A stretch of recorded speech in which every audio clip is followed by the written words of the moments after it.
Hey everyone, welcome back to Waypoint Sports and sports adjacent podcast that sets out to disprove the notion that people with lives dedicated to pixels jumping across the screen can't also be unhealthily interested in what nerds condescendingly refer to as sports ball every Super Bowl. Rob, I start off every episode with a new question. Hey sports buddies, with the monuments done for the year and the Giro approaching fast, what are your thoughts and feelings on pro cycling? In my humble opinion, the best sport for spending the whole day on the couch. Is Evenepoel really God? Is Poggi going to be ready for the Tour? Did Jumbo have a good classic season? Are you excited for the Tour de France show on Netflix? Signed Anonymous. Those are all great questions. If you'll give me a few, you hear like clattering of keys as I frantically. Your mechanical keyboard betrays you. Evenepoel is awesome. I think they are going to be great on the cycling tour.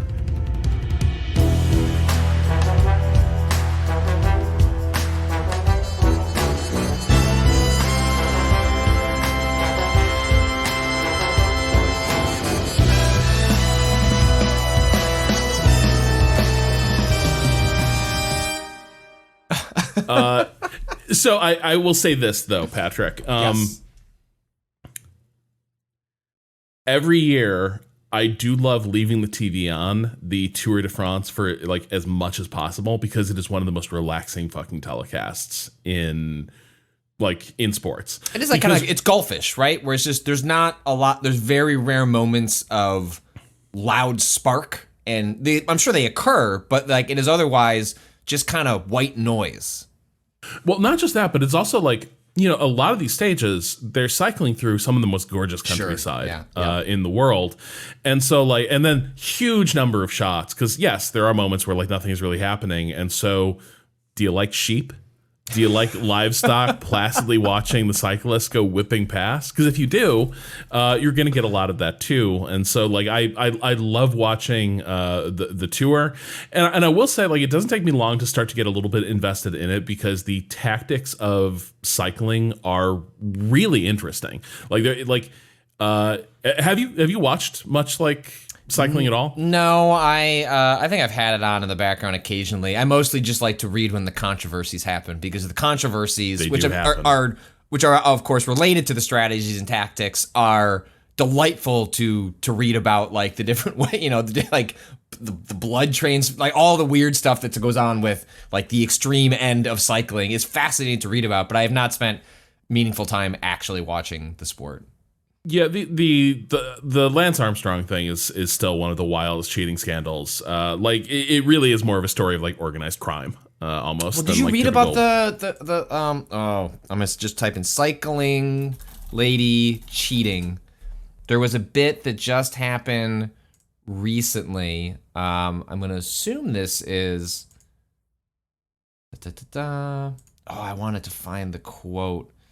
Basically, there was a woman. It was like long distance cycling, and they discovered when like checking like the times that like, hey, this like 1 mile or whatever was way too fast for what it should have been, and it turns out they got in a car for a mile or so, and their explanation was they were actually conceding the race. They didn't want to do it anymore. But then someone in the car said, get out there and like finish this race. And they claimed they were heading back to then inform people that they had conceded the race and were just getting to the to the finish line. There's actually a hilarious story. My brother-in-law one time was he's a big runner. My wife's a big runner. And they were living in Seattle at the time. And so we flew up to visit them, and there was this like gorgeous marathon, maybe it's just a half marathon, but you know, long distance running, like out in like a bunch of forests. It was just really beautiful and serene. And I run, but I did one half marathon once to prove I could do it and said, did it. Don't ever need to do that again. Let's go back to 3 to 5 miles and be happy with it. And so they go out to do this race, and my brother-in-law, like not long into the race, tweaks his knee. And it is just clear that this race is just not going to happen. He tries to run on it, and there is just nothing going. But because it was a smaller race, there's not a lot of medical support. And so there wasn't someone immediately there. You do these bigger races. People think races. They think the Chicago Marathon, the Boston Marathon. You like a lot of the races that like normal people are doing are like dinky little local. Oh, we have a Lowell Marathon that runs here, and like there are friends and family at the finish line. Yep. And then there's a lot of nothing. Right. And there are like water stations and medical stations, and like those things exist, but they are not. If you were to twist your knee, like 3 miles into it, there's not necessarily going to be someone there to help you. And so he like limps along for like a mile or two thinking maybe it'll kind of feel better, and it doesn't. And so turns around and heads back to the start to just probably get a beer with me and hang out and wait for my wife to finish the race.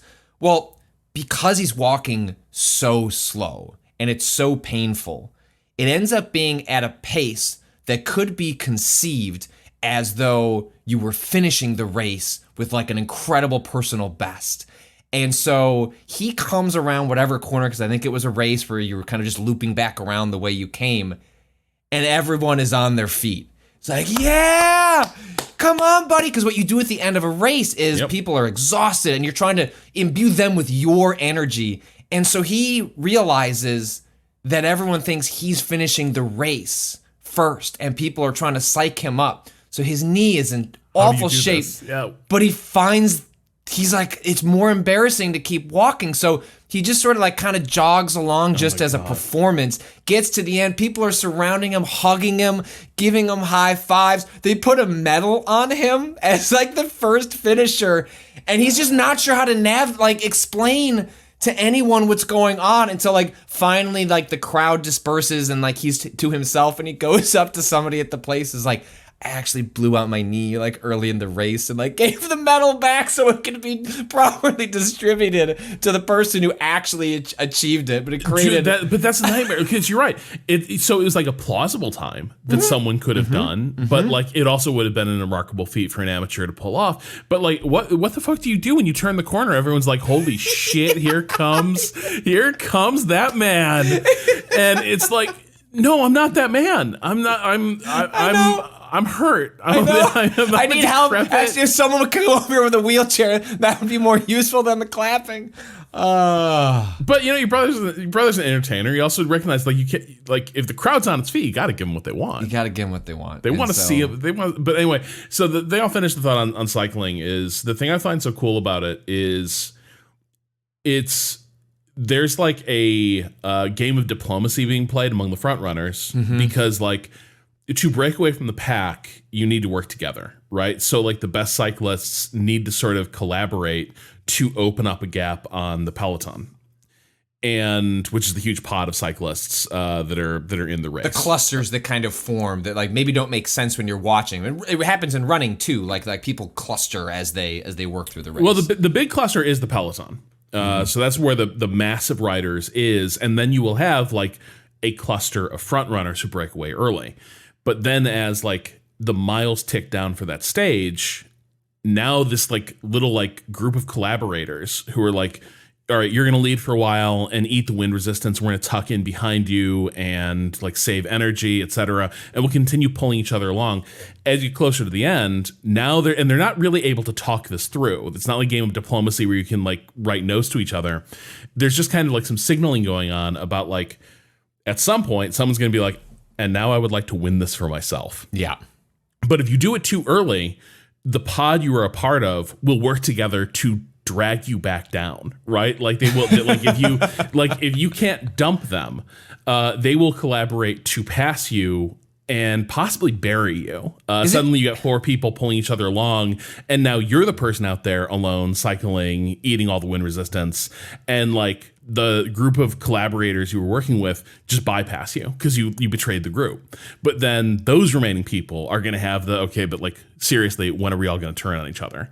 And you have like sub-alliances where like 2 people will be like, there's a hill coming up and we are better hill riders than these people, so this is our moment to dump them.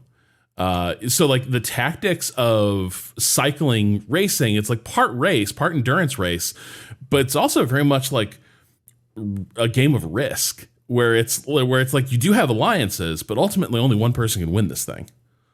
Is there I guess maybe you know this better than me then, is do you even want to be out front? Like, is there an advantage to the first mover to being literally the head of the pack, to be all the way at the front, or is actually the strategy to be in that like second or third wave and use those people as an advantage to conserve that energy towards the end? So like you would think like, I want to be first place, but actually do you want to be like seventh place and then like choose your moment to advance to first? There's only one advantage that comes from being in the front when you're not near the finish line, and that is that your odds of being caught in an accident are much lower, right? Like that, because like this is actually a bigger risk in the peloton. Like this is the thing that makes cycling a little bit scary, is that like when you have somebody gets knocked off or something, you have like really ugly chain reaction accidents in the crowd. I feel that's more of what people see of like like this like endurance cycling is when a clip like that goes viral, especially when wasn't there one a couple years ago where someone like holding a sign like it's constant. It's a sign. It's so this is a constant in cycling. The courses are so long they can't be effectively policed, nor should they be, right? Like it's part of the charm of cycling and rally racing is that the crowd can like stand there right on the edge of the course and like almost feel the wind as the riders ride past. But as you see during a football game, like maybe you have a sideline or a boundary, people encroach on it, and then they're pressed forward by more people trying to get a view of the action, and the line sort of bends out into the playing field. That happens with cycling. And then there's also like yahoos who like start like running on the road alongside the cyclists. And cyclists hate these fucking people. But like there are frequent risks of somebody getting tagged or caught up with a bystander and having a ugly accident follow from that. It doesn't take much to upset these cyclists because obviously these speeds, the delicacy of the balance, just the speed at which things go wrong is really fast. The other thing they're up against is you've seen that the peloton is always surrounded by camera bikes where you got people like riding on you got a rider and then a cameraman on the back like taking photos, but then they're also surrounded by team cars that have like replacement equipment and medical supplies and stuff, and then they are surrounded by I think like team guys on like mopeds who will like come up and like hand deliver like you're out of water or something, or you need to make an adjustment on your bike, so like here's a tool so you can like effect a repair while you're up. Jesus. And that means there's a lot of traffic, and so like in the peloton you have a much higher risk of getting caught up in a bad crash. In the smaller like breakaway pods, the odds of that are lower, and no, you really don't want to be in the front because wind resistance gets stronger as you pick up speed. So to break away alone, you are paying such a cost in your own energy to put distance on the cyclists behind you who are going to be sharing the load, where it's like they'll sort of rotate around who is up front and who is in back, because the people in the draft are dealing with just much less air resistance, and so they are remaining much fresher. You really do not want to be in the front until you're like delivering the kill shot. Well, maybe that sounds like maybe when we get closer to the Tour de France in July. It sounds like there's a Netflix documentary, which maybe is Netflix' new big thing, is like trying to just capitalize on different sports that can. Thing. Yeah, because like golf has one, Full Swing, which I've heard is good. I assume that's mostly about PGA, right? Yeah, I think so. So I don't know. There's a documentary coming in June, and I've talked about this in the in the newsletter a bit, but I think we have settled on a fun way of introducing different sports and navigating our own amateur interests like that, like spans like different spectrums of knowledge and understanding, and like having Jason on for baseball and having Bob on for basketball. Like I think that's a good way that like we'll just have to figure out someone we can bring on to explain to us cycling, and timing that up with the show and the race would be a lot of fun. So now we just need to scroll through Twitter and who follows me and who's really into cycling. I gotta find that person. Let's do a quick tour of Chicago sports before we get into the rest of the show. Rob, in between the last podcast and this podcast. This was originally the question to start the show, and then I just really enjoyed the cycling one. But do you regret becoming a bandwagon Bulls fan for precisely the wrong season, when they regularly engaged with the kind of heartbreaking mediocrity that we normally reserve for the Chicago Bears? The Bulls lost in a back and forth, decently fun game against the Heat after escaping the first play-in game, getting to the second play-in game, and then, frankly, I think they had a 5-point lead on the Heat going into the last couple of minutes. It's not that like they felt firmly in hand, but it certainly was not going to be shocking to see the Bulls come out of that game victorious, and instead I think they lost by 7 or something like that. Yeah, so honestly, I don't regret like going on that ride. Like it was. You loved your scrappy. You loved your shitty scrappy team. It was like a really fun 6 weeks, 2 months of watching this team sort of claw, and like there were times they looked like a surprisingly good. Like it was weird the teams they go toe to toe with, and it was also weird the way they would lose games at times. Like it was a ton of fun. I do think it was instructive, especially against the Heat. It was instructive watching the way they fade. Like they are a team that I think really struggles to answer the bell. Yeah. They have trouble. Like when they do have an advantage, they have real trouble like maintaining sort of focus and intensity that will like just steal a team's will to compete. Mm-hmm. They can't break anyone's back. Don't be up 5 with 3 minutes to go. Be up 11. Like sink another 3 and like just make it seem insurmountable and go into that back and forth in the final 90 seconds where you're just fouling and hoping the team is going to miss their free throws, which is just the desperation move that you want to put a team in at the end. Well, and then they also don't have that, like, when their back is against the wall, is there someone they can rely on who's going to be like, get on my back, or like, not tonight? Like, it's not like this. We are not going out this way. It's supposed to be Levine. Levine was that guy in the Toronto game. And then he was the exact opposite of that guy in the Heat game. And like, you compare that to Jimmy Butler, ex-Chicago Bull. God, but like, don't get me started. This is the difference between being like a really, really good player and like sort of a centerpiece to a team and being a star. Yeah. And Jimmy Butler is a star, and the Bulls don't really like. DeMar might be that guy, but DeMar's getting a little like, he's also aging. Older. Yeah. Yeah. I'm not sure he can be that guy as much anymore, but you see a guy like Butler who can just turn it on, and has done that for years in the playoffs, and that really does kind of bring into focus. When you hear, I was in denial about this, but when you hear people talking about like this team can't really advance very far, they don't have what is required. What is required is not the ability to win a random one-off against even a really good team, right? It is that ability to like put together a series. And the Bulls were clearly far from being that team. It was evident in their run at the end of the season that they couldn't string a ton of like quality games together. It was clear there in the play-in that they had one terrific game, and then one where they just kind of like melted down against the Heat.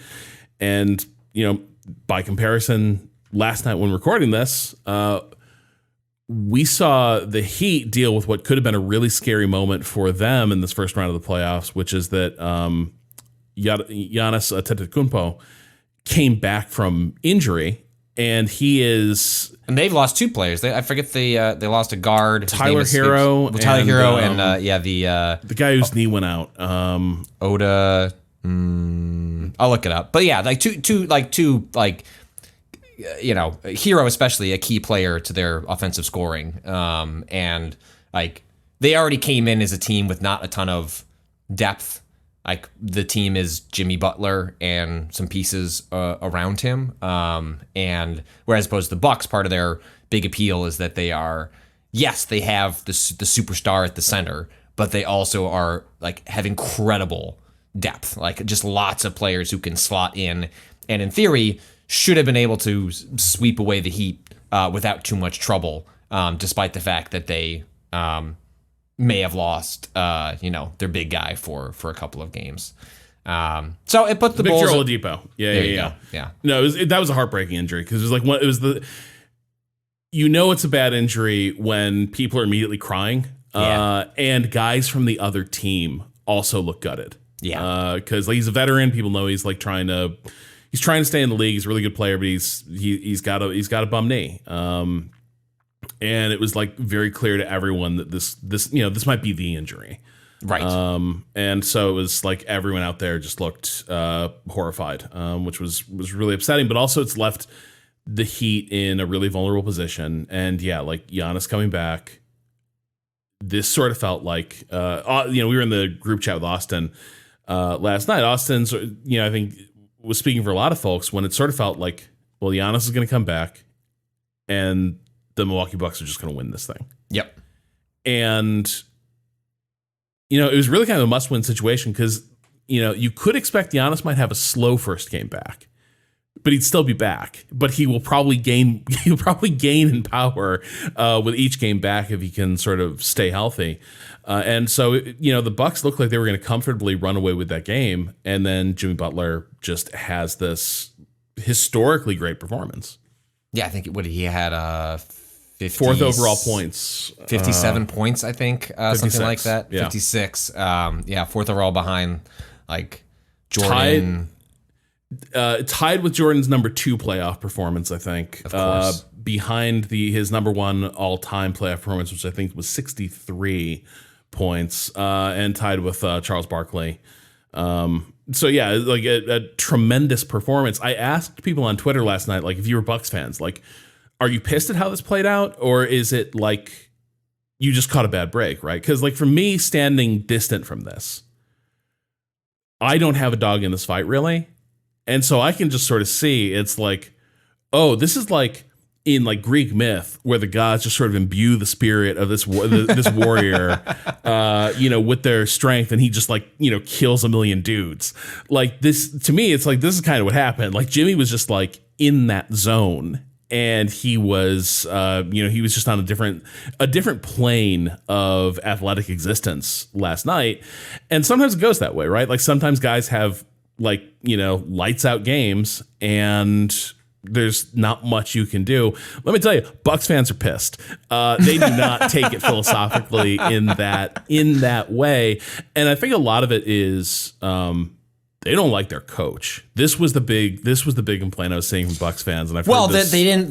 There was that controversy coming even out of the championship season a couple of years back. Was, oh shit, did we just back our way into keeping a coach that is actually going to prove to be not like a ceiling raiser, but like is hurting Mike our McCarthy, but for basketball. Yeah, well, I mean, there was even a worry about this, to selfishly react to the Bears. It's like they draft Justin Fields, and it's like, fuck.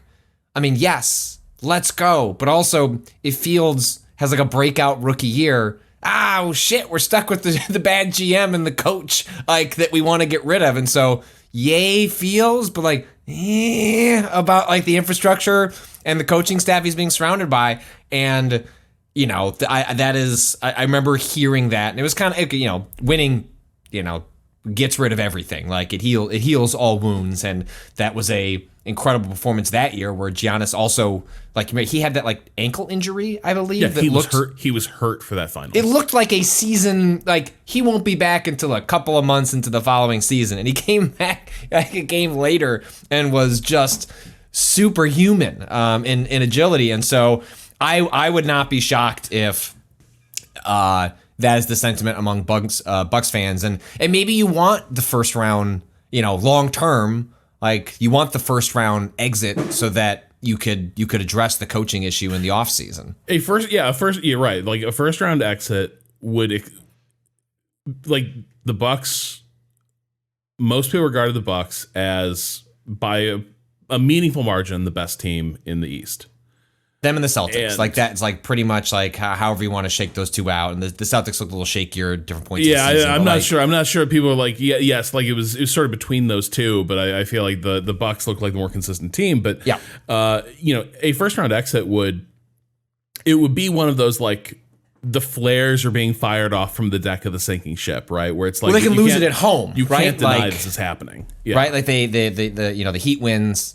on their home turf, and then they go back to Milwaukee on Wednesday for an elimination game for the Bucks. And it's like, if Butler has a similar type of performance, however it shakes out, if they lose at home first round, I mean, those are the losses that sting and linger and maybe produce the kind of change, because you're not going to blow up the team necessarily. I don't know what their cap situation is, but like, I know that, like, Giannis isn't going anywhere. Like, he signed a long-term deal not all that long ago. So like, oh yeah, he's the franchise. Budenholzer's nobody. Yeah. Like, they could, like, and that's the thing, right? Like, he rode that championship, which really was like they were riding on Giannis's back, and so he sort of rode that into an extension, a longer term coaching gig, but. The thing is, people were pointing out, yeah, Jimmy Butler had a good performance, but like, he was kind of alone out there for a good portion of that game. Like, this isn't like, that's the Heat though. And also this is what Butler has done even in the bubble season, right? Right when they took the Lakers, that was Lakers Heat was the finals, right? Like, this is just what Butler. Yeah. I think the Heat have a good coach, and they have Jimmy Butler, who in the postseason, if they can just get to the postseason. Butler just goes. There are just some players that play differently, and maybe that is a load management issue. It's hey, I've done this for so long.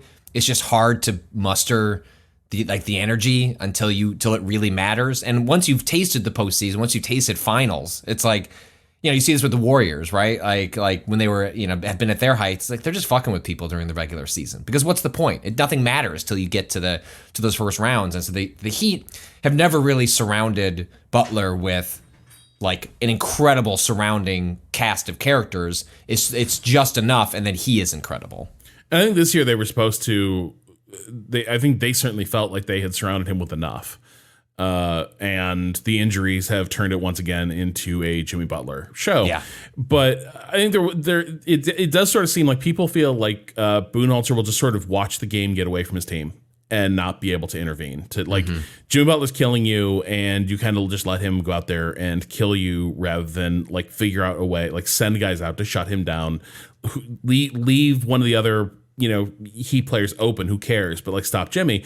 But I think the other thing is easy to overlook with that Butler performance is he was getting them in foul trouble. You couldn't cover him because guys were going to get ejected if they tried to stop him. Yeah, which is what he's really good. Like, that's one of Butler's like best qualities as a player, is his ability to draw fouls from the opposing team. He does so much damage. I mean, obviously, like the flashy threes he was hitting back to back, like towards the end that there. Was the but that's not his shot. main game. That like effortless. I think the one I'm talking about. Like this sort of like effortless three that just felt like he was just feeling the moment, and it was not necessarily a shot he should take. He just took it. And the way it sunk in, and the stadium exploding. Yeah, the back-to-back threes, one of them turned out to be 2 points because his foot was on the line. But like when that happened back-to-back, I was like, this game might be over. Yeah. Like, it's just like... I don't care that it's a 2-point game. It's just the vibes are on one team.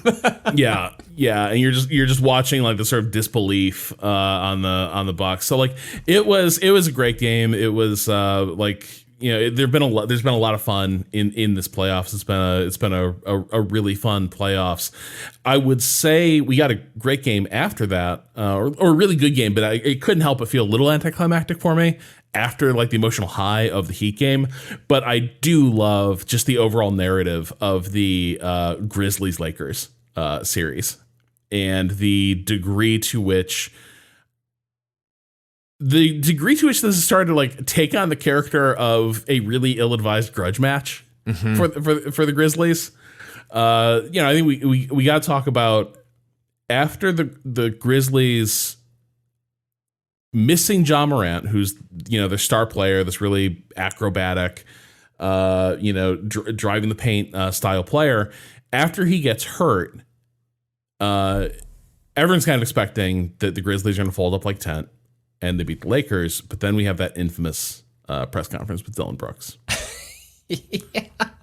In which, like, wearing sunglasses, essentially, I think he says, I'm going to poke the bear. He says, I poke bears. That's what I do. That's what I do. And this was after they scored their one now sole win against the Lakers in this series, and essentially says, like, LeBron, you're old. Like, your time has come. Like, new players are here. And, like, the idea of, like, a younger player being testy to an older player is not new. That is, like, the, like, part of the joy of basketball that, like, me, you, and Austin talk about all the time in, like, our group chats. Like, damn, I wish, like, football, like, the sport that we like a little bit more, or are more personally emotionally invested in, like, I wish it had more of this, like, WWE edge that you get in basketball all the time, because there's so many just colorful characters who are ill-advisedly talking shit, and this is one of those moments. And it's like, look, LeBron is old. You can see it on the court. Like, he is constantly picking his moments because for reserving energy, and also because he just does not have it. Like, he's 37, 38. Like, he's old. Like, it comes for all of us, even him. And it just seemed like that was so ill-advised. That was like you could put your finger to the wind and like, oh, he's going to regret doing that. And the fact that in this game, like, the quintessential LeBron moment in a game where he was doing what he could to the best of his ability, but it was not one of those, like, star-making LeBron take over the game. He was very much like role player, like setting other people up. But in the end, when they needed it, like, he took the ball, he drove it in, got the 2 points they needed, and he did it against that fucker. And, like, that is just... And drew the foul, right? And drew the foul. He didn't make the foul shot, which would have really put it away, but he did draw it. I will say this, though, like, it is... LeBron doesn't fully have it, but the weird thing is, in some ways, playing defense in basketball is more physically demanding, right? Because you're like, you have to be super reactive. You kind of have to be matching the energy of the guys you're on. I would say, like, even when he's like sort of carefully measuring out his energy on offense, I've been struck by how frequently he is just shutting dudes down on defense and, like, swatting shots, like swatting balls out of the air. And seems to take a real satisfaction in it too, right? And like the knock against players like Russell Westbrook, who, like, separately is having, like, they're going to lose that series because the team has been just the Clippers have been decimated by injuries, but, like, he has shown a rejuvenated sort of, like, a player in this series. Yeah. But the knock against Westbrook has always been, look, you're going to spend your 20s like at your peak athleticism, and then your 30s are going to hit, and you got to figure out, am I going to change who I am as a player to adapt to what teams want from me, teams can get out of me, and what I can put into the game? And you have someone like LeBron who's been able to put that off longer than most, but I think you have seen, even in this series alone, his ability to just adopt a different position where, like, the ball is running through him. He is still a central force, but how many times have we seen him where he could have gone up and he dumps the pass to a guy to take an open three? And I don't know, like, that all players of his caliber and like longevity would necessarily be able to, like, kind of ego check themselves. So this is interesting. I was listening to The Right Time, Bomani Jones podcast, and he was talking about that actually LeBron was always a guy who preferred to pass than shoot. He was sort of described like, unlike Jordan, who sort of emerged relatively late in his life as a star, right? Mm-hmm. Like, he shows up as a basketball prodigy, but he was not identified from, like, junior high days as a future NBA star. That's not where it started for Jordan. So Jordan's, like, formative experience of being a basketball player is realizing, like, I'm the best guy out here and I am just going to slaughter these dudes. And so he is a guy who, like, put the ball in my hands. I will, everything runs through me. I'm going to win this game. LeBron, it all happens earlier, and Jones's theory, at least, was like that the people he's playing with are also his social set. These are his friends. Mm-hmm. And so, he realizes fairly early, I'm the best guy out here. But nobody really likes the dude who's just, like, stunting on everybody, and so he uses his skill to give the ball around and let other people, like, have their star turns. And it was actually second nature to him, like in the literal sense, to be the get on my back, I'm going to go win this for us. His primary identity was always, I'm going to distribute, that I'm going to be a playmaker rather than a scorer. I'm going to eat looks, where it's like, I'm going to get two people defending me, which then opens you up for the shot that I could try and bustle my way through and draw the foul, or I could just give you the open look.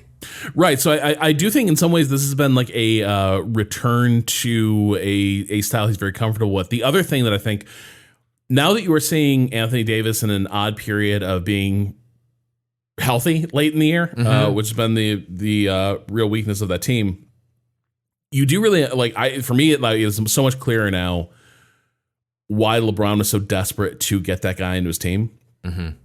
When he was made, when the Anthony Davis sweepstakes were open, when he was in New Orleans, what I saw when I was with Anthony Davis was like an incredible offensive player. He was just an incredible athlete, could outsize, defenses, also a hell of a shooter. Like, he's just very tough to stop.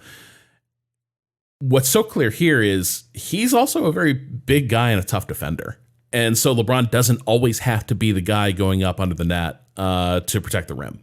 His arms are so long. He's like, there are times where like, you don't notice it when you're watching it in real time, but when they'll like replay some sort of block that he managed to like finagle his arm around, like it reminds me like I'm watching some sort of Dark Souls boss where it's just like the flailing arms like coming around and they smack the ball, and it's just it's not off-putting. It's just you don't the way you sense his body when it is like slowed down where you can see those movements. He's constructed uniquely. Well, also the crazy wingspan and long inseam make you miss how thick he is in the center too. Like, sure, he's got the proportions of like a bit of a scarecrow man, right? But then you watch like big dudes going up against him under the rim, and they hit him and they bounce off, because like for all his proportions, he's also like a really solidly built guy, and he's really big. Yeah. And so there is that aspect of, like you have to get around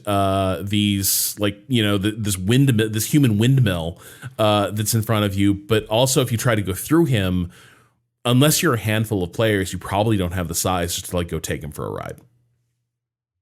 That was the last game that we watched last night. The end was incredible. Like, I don't have strong pro or against like LeBron feelings. Like I think the playoffs are more fun when he's in it.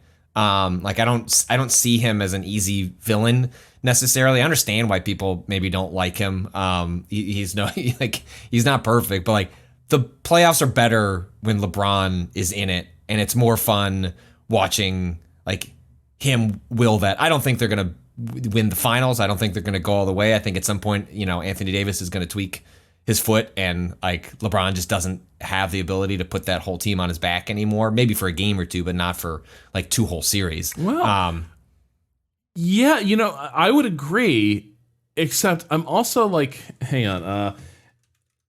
It feels like the teams that if I'm the Lakers, the teams I would be most worried about are also in really bloody shootouts right now. Well, that's the thing. There is really no powerhouse on that side, right? Like on the East, notwithstanding the Bucks kind of imploding against the Heat at the moment, but like the Bucks are a great team, well-rounded. The Celtics are a great team, well-rounded. 76ers, a little top-heavy, but like well-rounded, excellent players. Like, and then you get into like the Cavs-Knicks territory of like they're fun, but like sort of need to prove themselves. Like on the West, like I guess it's the Nuggets.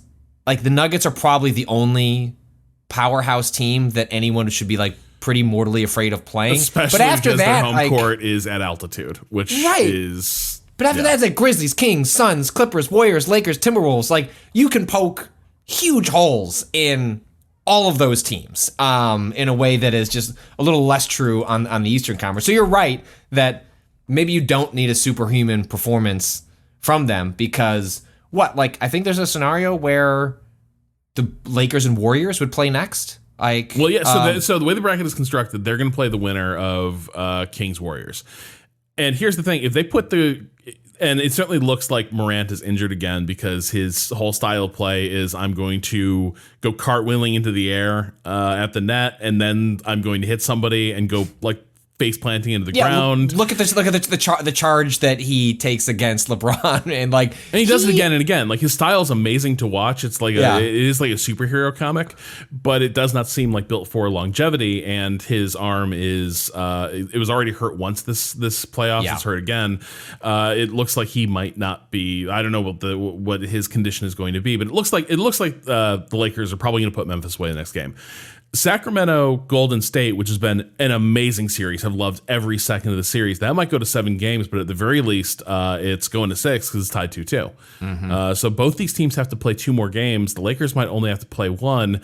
I think the Lakers have really good chance of I think the Lakers would have to fear both those teams, but if they're coming in much more rested, I think that could be really helpful. Well, especially do you rest LeBron for the? Do you think that the Lakers can? I think they rest LeBron if it is clear the Grizzlies are showing the white flag, right? I think it is more valuable though to have him go play his ass off if you can put this series away in the next game, right? That I think is the absolutely critical factor. Play because one more it's game, wild. The 76ers are the only ones that swept, and watching. I feel again, I'm not a basketball historian, but the level of exhaustion I've seen in a bunch of these games, and then you see the 76ers having already put it away and they're resting, and the notion that these teams are staring down the barrel of 3 or 4 more of these games by the time the 76ers are done. I don't think you can overstate when you watch some of these where I think in overtime with the Lakers, Davis got fouled and went to the foul line and basically couldn't lift his legs. He would the energy didn't exist. He was out there, he was moving, but done. What just needs to get to the end of this game so he can sit his ass down. And the fact that you have only one team where they're going to get, another 3-4 days of rest, depending on how far these different series goes, cannot be overstated, given the pace at which not just these games are played, but then played again, for the next in the series. Yeah, I am so curious what impact that has, but I will say Philly may not get the advantage you would think off that because Boston pretty decisively put their foot down on Atlanta in the last game. Yes. It was not a particularly fun game to watch, and it had the feeling of Atlanta had their best shot, and that was cute, kid. Yeah, but go home. But now it's over, and so I think Philly Boston is. I mean, that might be the East right there. If Milwaukee gets knocked out here, which I think I have a hard time seeing them win 3 in a row against the Heat. Do I think they're still the better team than the Heat? Yeah, but do I think the Heat in any 3-game series can get 1? Yes. Yeah, I do. I think they can. I think they're pretty much a lock for 1. And they get to go home at least one more time, right? So it's going to be Milwaukee, Miami, Milwaukee, and I just ignore Game 7. Between those 2 games, I think they're going to get one of those and put that away. I think it is probably, and we'll see. Giannis, he's playing hurt. I think you had mentioned, privately that the only way for him to get better for this particular injury that he has is literally to not do anything, and he's doing the exact opposite of that. And so, I don't know that he's healing between these games, and then you're traveling. There's just a lot stacked against him in between the games. So yeah, it's gonna be tough. I think it has been an absolute blast of the playoffs. I think probably my favorite of these series has been Sacramento Golden State. Yes. And I super don't know how this one comes down. And I don't even know how I want it to come down because Sacramento is so much fun. And I don't necessarily have Warriors fatigue, to a degree. After a cast of characters have been around for a while, you start to just enjoy the familiar. There goes Draymond. That's what. Yeah, I don't want to lose that. I lived in San Francisco for a while. I kind of adopted them as just. I was not replacing the Bulls, but I live here, it's my second home. I'm gonna sort of get into actively cheering for them as opposed to just it's the team and the city that I live in. And they were a fun story at the time because they were ascendant in that way. And I think people, I don't have the fatigue on them necessarily. And part of what makes them fun to root for now is because they are so clearly a diminished version of themselves. This is not, the super team that was chasing like the Bulls like single season record sort of like, from 6 years ago. Like these are players who can put it on, but like it's and I'd say Draymond is like a guy who should be washed at this point, and yet occasionally he has defensive series where it's just, you might be the best defensive player in the league, man. Like, he can't do it all the time, but he is still able to put it on. Curry can sink these shots that just still don't make any sense, even though I've seen them a billion times. And they're just a fun team to watch. And then I also get the little Bulls connection because of Steve Kerr. And like that makes me happy to see him on the sideline coaching the team, because he's a very likable coach. Like, he is hard to root against. And so I don't know. Like, I'm with you that I wonder if I can find this question here, because this actually relates to this. Okay, so this comes in from Dan in St. Louis. Hello, my question for the Sports Bot is related to teams that you root for either throughout the season or when your team is eliminated from the playoffs. Do you continue to watch the playoffs, and if so, do you choose a new team to root for? For myself, I tend to either root for the team that my team lost to. If they win, surely we could have won if we had beaten them instead, right? Or to root for one or more of the teams remaining with the longest title drought. I tend to find sports dynasties with multiple championships in the last 5 to 10 years fun to root against, though their success can be pretty grating. Cough, Brady, cough. I live in St. Louis, which has a weird dynamic with championships, with the Cardinals coming in second behind the Yankees for total number of World Series championships, and the Blues having won their first Stanley Cup in 2019 after 50 years when they entered the league. That being said, it's rare to have a season where one of these teams is not in the playoffs.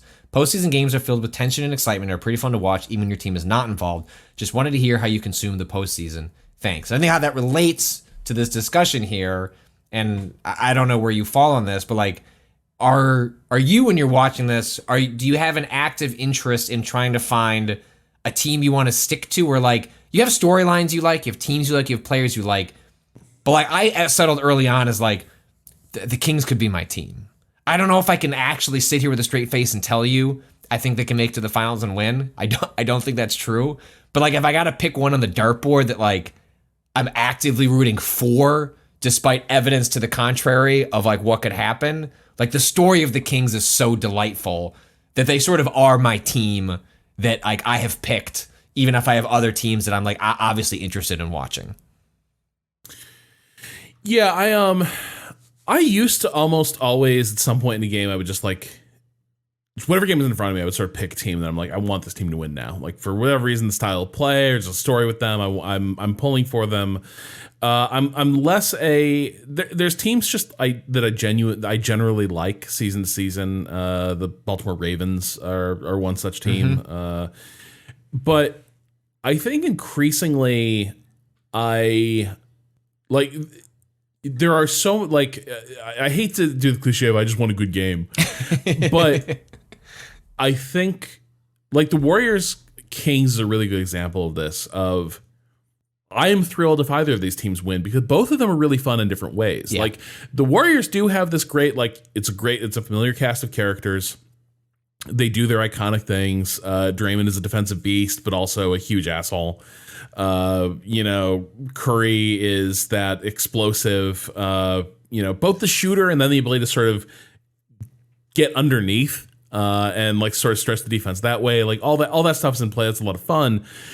But on the other hand, the Kings, for one thing, like that fan base seems awesome. That venue seems really cool. I love the fact they got a little laser beam that shoots into space when they win. I really like some of their young players, Malik Monk, emerging as just a powerhouse is awesome. De'Aaron Fox, watching these guys have these tremendous games on this big stage has been a ton of fun. And I get excited for the thought of like seeing them go on a run and seeing like this team get that like playoff run experience and sort of bring the Kings out of the NBA wilderness into being sort of a team that people are excited to watch. I also became I really loved I also like that they got a chippy player like Sabonis. I loved the fact that he got into it with Draymond. You need one of those although I think Green is in his head now. Like Sabonis has sort of been neutralized, I think, ever since the ejection from game 2. And like Sabonis has not been the same player since that moment, which is the advantage. Like Draymond is does the dirty work and gets under players' skin. Curry does that in a different way because he just deflates you like a balloon. Where you can do everything right, and he could be basically at half court and sinks a shot like it's effortless. And the way those two complement the way you psychologically psych out a team, alongside in football, we're increasingly seeing that home field advantage doesn't mean anything. There are instances in which I think it plays a factor, but broadly speaking, not that every place is a neutral field, but there used to be an era in which it really was important, or felt like you could sway things. That is still more true in basketball, right? When the Warriors play at home, it's just different. I don't know if that's the team, I don't know if that's the crowd, but the record shows it. They were abhorrent on the road all regular season. And the reason they're in the playoffs is because they would suck it up and they would kick ass at home. And they got their, kind of got pushed around to the 2 games in Sacramento. And then they come home and they're just a different kind of team. And it's wild to watch. Well, the Kings and Sacramento were still really close. This was why I was really certain the Kings were going to win this thing, because I felt like the Warriors losing 2 heartbreakers like that was how do you come back? I think, the thing I loved is, okay, here's why I liked Draymond stepping on a guy. I think if you look at it from just the arc of a series, and this is the great thing about 7-game series, right? There's the entire the mental battle that takes shape between the 2 teams. Yeah, it's plots. But one of the things, Sabonis and Draymond are both physically imposing players. They're kind of instigators. But the thing about if you're going to take a cheap shot and get a bad penalty, if you're going to do that, sometimes it's at least make it worth it, right? Don't do it just because you completely lost your cool. Put the fear in that man. Yeah. And I think Draymond put the fear in that man. Yeah. And he paid the toll. He got suspended. It was an objectively poor decision for the Warriors for him to do that, right? They couldn't afford him to sit a game, except they could. The team answered the bell. Right. And dominated that first game at home. And then Draymond came back and looked great. And Sabonis did not look as great. Now, I admired that Sabonis was after they were asking him about what he thought of Draymond doing that, and he was it's basketball, and got great players just get into it sometimes. And I dug that. I love that he didn't clutch his pearls and be I don't know what that was. Well, that's just playing into Draymond's hand, frankly. He is a Rodman-esque over the top performer, and not that that's going to diffuse Draymond necessarily, but you're not gaining anything by poking the bear, so to speak. No, but I but as opposed to Brooks giving that cutting that horrible promo. Sabonis kind of took the line of hey, it's war out there. Yeah. And sometimes sometimes there's going to be casualties. Sometimes shit happens. I'm happy to take part in the battle. And so I dug that. I like a lot of things about this team. And so for me, I don't want to see either of these teams get eliminated. Sadly, one of them will have to be. I hope we get 7 games out of it. I suspect if it goes 7 games, the Lakers are going to clean up whatever exhausted, depleted team shows up. But it's been a great series, and this is an example of normally I can identify this is a team I kind of want to see go forward. This is a team I'm going to adopt, and here I'm fully in on. These are both just great teams to watch, and genuinely. I'm sitting there sort of a reed in the wind being but I want to see the Kings go forward. Oh, no way. I want to see the Warriors go. And I'm just having a great time. Well, and as much as I want, personally rooting for the Kings, just because it just seems like it'd be some like the Beam stuff is great. Great. The fan base is electric. But man, like the Warriors, yes, I understand what you're saying. Where like maybe they could just come in and clean it up, but I don't know. Like if there are two like slightly aging titans of like the defined what I think of basketball over the last 10 years, it's LeBron and Curry. Like they are the like column A and column B of what basketball was of the last 10 years, and like they would get it up for a series. And like in some ways that would be like a finals in and of itself to watch those two teams at like the ages they're at, the circumstances those teams are in. I think those games would be fucking tremendous. Because I don't think Curry and LeBron have a antagonistic rivalry necessarily. I don't get that vibe from the two of them. I think they're like competitive players that respect each other. But man, throw them into a mix in like the current situation with those two teams, like that could be good. And this is the other thing is like, I get hockey has this too, and the playoffs are going in hockey, and it's been I watched some of it. It's fine. I'm less into hockey these days, so I'm less invested in the Blackhawks. Yeah, is a big part of it. But this playoffs and just basketball in general, you kind of realize football rivalries ain't shit. No, because these teams face like, first of all, there's so much turnover that 2 years apart, it's not the same teams facing each other effectively. Like the marquee players are, but it's different cast of characters. But also a 1-game playoff game, there's just no room for like real enmity to develop, real like teams to really suss each other out and like have that. And there's so many guys on the field that it's just not that personal. Like, oh, we're the gladiators, and it's the two of us now that are going to square up for this fight, and it's going to determine the series. It's hard, right? Like you'll get like a Brady Manning, right? Like it's like a thing can establish over a longer period of time. I feel like we're in the I feel like the Chiefs Bengals have a thing going where like they are just matching a blow to blow in some of these playoffs in the last couple of years. Like those teams are fun to watch each other go at it. Like, but yeah, you're right. Like it's the lack of helmets. It's the intimate. There's an intimacy to the physicality in basketball because it's just dudes in shorts, like, and their hands are on each other. Like it's as though you're taking like the offensive and defensive lines of football, and like that's all that happens is just those two lines. Because there's the similar intimacy there, but no one's paying attention to that when you watch a football game unravel. Like unless a guy sneaks through for a sack, like that's so much of football happens in those lines and defines everything about a play. But your eyes are drawn to the quarterback and the receivers who are running out. And it's also just not like the defensive player can then turn around and, okay, well, now our team has the ball and I'm going to be the one who, takes it to the house. Like, that's also the taunting is so neuter in football. Like, there are taunting rules in basketball. It is not as though it is like completely, but it is, you are capable of doing more. There is what you can't do is like what happened,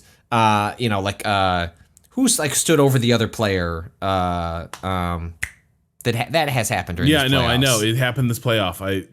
Was it LeBron? Did that happen with LeBron? I can't remember. But there was who kicked up. He kicked up. Let me. Oh, that was Embiid. That was Embiid, right? Yes. Joel Embiid got early in the first quarter of one of the recent games. Like one of the I forget which player stepped over him and clearly was staring. Yes, and was clearly staring him down. Was trying to incite like. Embiid probably shouldn't have responded with the kick, but like that's what you can't do. It's why like I fucking love how inventive players have had to get with the 3-point shoot hand thing that they're gonna do afterwards. There's this like rising tide of like different players doing something weird with their hands and their fingers because you can't taunt a player specifically, but you can do a reaction like as you're going into transition down the court. And again, now I'm blanking on whatever player it was who was asked, like, what's with the hand, like, what hand thing are you doing? He's like, don't worry about it. I just didn't want to explain it. Like, I don't know if it's because it's embarrassing or he likes to keep his secrets, but I love that shit, and that only really exists in basketball. And again, like also is something that develops over the course of a series because it becomes kind of its own arc as opposed to, you know, like the one-off of football where it's just difficult for that to occur. We have to head to a break in a moment. We could probably bring the NBA chat to a close, but before we do that, I'm looking through the rest of these. Like, I have not really paid attention to Nuggets Timberwolves. It just feels like the Nuggets have been extremely good, and I haven't had to pay attention to what's happening in that series. But the other one that has caught my eye because it's just been delightful to watch from my fan base perspective is Cavs Knicks. Because I can't really name many players on the Knicks, but they're a fun. Every time I've got them on, they're a fun team to watch. And much like I want LeBron in the playoffs, like the NBA seems better when Knicks fans are feeling it. I don't have real animosity towards the Knicks all right, so you hear that a lot, but I think that's also because so much sports media is like centered in New York. Sure. There is so much like, man, game's better when the New York Knicks are good. And guess what team I haven't really thought about for about 15 years? The Knicks, yeah. And I've been fine. But I will say, but I do think I do love that when the Knicks are good. I guess it's more like you meet less a fan the Knicks, base that you don't see much of anymore. And it's less the Knicks as much as like it's fun to watch the Garden explode. I guess that's yes, I guess exactly. maybe what I'm getting more specifically at is like I don't give a shit about the Knicks. The people who show up to the Garden though. Yes. Like it is fun to watch the Garden lose its mind. It's fun. It seems like they get into like the celebrities that show up to watch the Knicks are more invested in being Knicks fans than the celebrities that show up to the Lakers because the Lakers are more of like a cultural destination. Like, yes, it's fun to watch like Spike Lee fucking losing it on the side, like when the camera cuts to him, like it makes me happy. And I feel like you see more of that at a Knicks game than you do at a Lakers game. So I guess, yeah, whatever, the Knicks are whatever, but the Knicks fans, the stadium they play in. And you just get so many delightful New York weirdos outside the Garden when the Knicks are good, just losing their minds at every good, like, because they're so starved for positive feedback about their team. It's like, I think it would be fun to see, more playoff relevant and like exciting basketball being played at the Garden in the coming years. And I think we're there. It's happening. They look like they've got control of this Cavs series. And I'm so curious how they are going to match up with probably Miami at this point. I think that series, that's an interesting matchup. In terms of atmosphere, I think that would be an incredible series. Yes. Like, give me Jimmy Butler at the Garden, please and thank you. All right, we're gonna take a quick break. We'll come back to answer some more questions, talk a little bit about the Bears, and head to the draft with Aaron Rodgers, a New York Jet. We had a surprising number of Oakland A's fans write in to be sad about their team leaving because a lot of teams have been leaving Oakland recently. So if you're a Waypoint Plus subscriber, you're just going to skip to the other side of this. And if you're listening on the main feed, you subscribe to Waypoint Plus, you get to listen to this early and don't have to listen to ads. You just get some chill music. So we'll be right back after the break.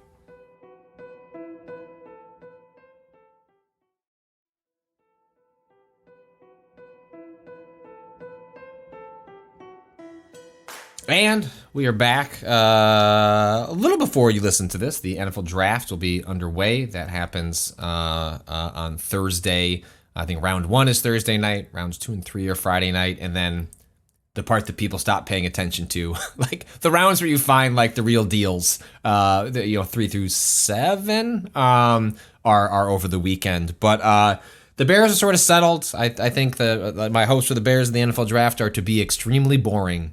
Take a tackle in the first round, just find good pieces, and I'll be perfectly content. The big thing kind of coming into this, actually, before we get to Aaron Rodgers, just before we leave the Bears behind, I have this here as a bullet point. Rob, someone wrote in. This happened a couple of weeks ago. Are you aware of the Bears analytics cylinder? No. Okay, I'm gonna need you to click on this link. Click on this link.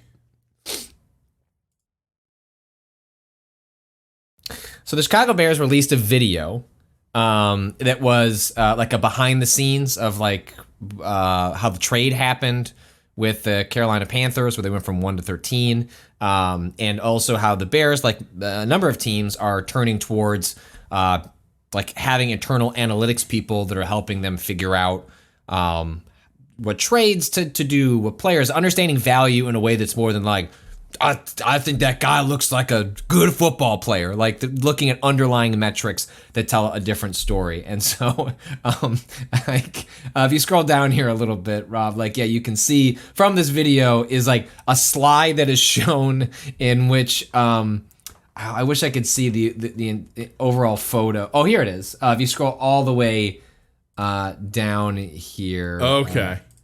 Height, body fat percentage, weight, arm, weight. So physical attributes. Yes. And then speed, short shuttle, 3 cones. So like technical like tests they do with the combine. Both these metrics feed on this is those PowerPoint ass, like also PowerPoint done 2 hours before the presentation. Yes. Both these lines of these are just black circles that are each in a separate frame. Both of them feed into a beige orange cylinder with a Bears like logo ping slapped on it that says analytics. Yep. And then that produces an A score from 0 to 100. So, you know, and like, I think the most problematic part of all this might be that at the bottom here, we got the Bears A score leaders, Justin Fields, Chase Claypool, who at this point might be a complete waste of a second round pick and might not be on the team a year from now, and Velus Jones Jr., who was drafted and he was already like 24 or 25 years old. And the best thing he did on the Bears last year was muff a bunch of punts and then essentially be relegated to doing nothing on the team, and they spent a 3rd round pick on him. So I'm hoping that maybe there's been some tweaks to the algorithm since all this, but the analytics cylinder, which is like, I get it. I'm sure this being produced by the analytics guy to explain analytics to non-analytical people, like, is a process, and you're breaking this down. I can see how you arrive at the Bears cylinder. Honestly, Pat, the slide is alarming. If this is like, if anyone needs to see this, who's involved in a modern football operation, this is a concerning slide. Because I don't know. Like, I think you are over. I think you're giving too much credence to how advanced some meathead level coaching staffs might still be in the NFL. Like, I admire your optimism, but the cylinder is goofy. But also I think, the other thing concerns me, Patrick, is I think if you can't, like, I need to know what's happening in that analytics cylinder, because like, I think if you have a process where like you have a quant team that's like, and then we do our sauce and we put out a number and that's going to guide your decision. Effectively, the decision is being made in an analytical framework that you are like, you know, presumably that you don't think I can understand. And maybe I can't, but also at the same time, like, if your analytical framework isn't solid, then that little cylinder is going to steer you wrong, right? Some games are easy to break down into, or easier to break down into stats and be deterministic in that way. I don't know that football is that game. Yep, the stonks, the analytics cylinder with the stonks being Ryan Poles, perfect. Anyway, so we'll see what happens. The Bears had a lot more poker chips to play with in this draft. We'll know a better sense of the team in a week or so. So we'll hopefully have a chance to revisit that back then. But you know, although it is not directly about the Chicago Bears and their team construction, but is certainly related to our emotional heartbreak over the years, the Green Bay Packers and the New York Jets finalized a trade that will now formally send Aaron Rodgers to New York to become their quarterback. I believe the Jets they swap picks with the Jets, moving from like 13 to 15 or something like that. They have a 2nd round pick next year, and then they have a conditional 2nd round pick that becomes a 1st round pick if Aaron Rodgers plays 65% of the snaps. he played something like 95% of the snaps last year. So that is most likely, unless he does a about face on retirement, is going to become a first round pick, which is a lot more than I thought you would give up for a player who said, I'm not playing for the team I'm on anymore. You weren't negotiating with anybody else, but the Jets, by virtue of making no other moves and giving them any sort of other insurance policy, and Zach Wilson is not it, and Mike White, the guy that was kind of like showed some flashes last year, he signed elsewhere. They essentially had to pay whatever Green Bay was asking. And so for them to come out of this situation where like they clearly are just done with the player, and pretty much all the Packers fans I know are also have like just done, like very happy for what he's brought him over the years, but just are just done with his bullshit and happy to watch him go talk about jet fuel and like whatever else he's going to do in New York. You know, the concluding thought I would sort of have is I have complicated feeling. Like I'm happy to see him go. He has made my life miserable as a Bears fan for many, many years. But there is something a little bit deflating about the fact that we just never got a chance to beat him. It's just sort of he's gone. And Patrick, it doesn't make the Bears good necessarily. It just they means had chances, they just never did. And I mean, it's like the Bears will never slay this dragon. The dragon laid waste to the kingdom and then flew off. Like, at least that the Lions have the emotional and psychological satisfaction of knocking their asses out of the playoffs at Lambeau Field. Like, that, I mean, I guess as a division, the Lions did what I wanted the Bears to do, and it's not like the Lions have exactly had incredible success against the Packers. So as a collective psychological experiment, the Lions did what I wanted my team to do, and like made his last pass as a Packer be much like Brady's last pass as a New England Patriot, which I think Brady's last one was throwing a pick six in a playoff game against the Titans, and then Rodgers' last pass as a Green Bay Packer is just whipping up a Hail Mary that was intercepted in the final seconds of the game. After a pretty dismal performance in the fourth quarter. I think, like, yes, the Lions, whether or not, like, obviously it was not decisive. The Rodgers-Packers marriage was unraveling before that game. But I think the Lions will always be able to feel like they were the ones who sent them packing. They brought the curtain down on the era. They didn't just bring, you know what I mean? They didn't just like eliminate them from playoff contention, but they like sealed that there was going to be no putting this back together for one more year. The Rodgers and the Packers were done. And the way he walked off of that field, where he didn't sign and swap like he didn't do sort of the ceremonial stuff that is normally associated with the end of a game, especially the end of a season. And, you know, Rodgers is one of those players that he's a complete weirdo, but there are so many young players in the league that you always see him getting swarmed because they grew up, like they are playing football in part because of someone like an Aaron Rodgers. And that final game, he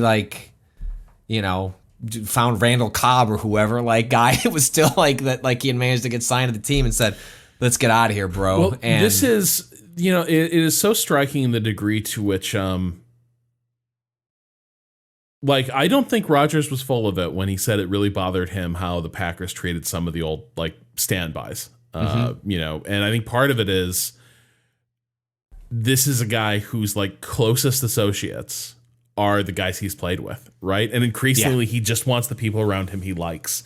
Yeah. And which is I think kind of a bleak place to be, right? Because football is a great place to find fellowship, but not enduring friendships in a lot of cases, because it is such a, most people don't last long in the league. It's very transactional. It's very, very hard-nosed.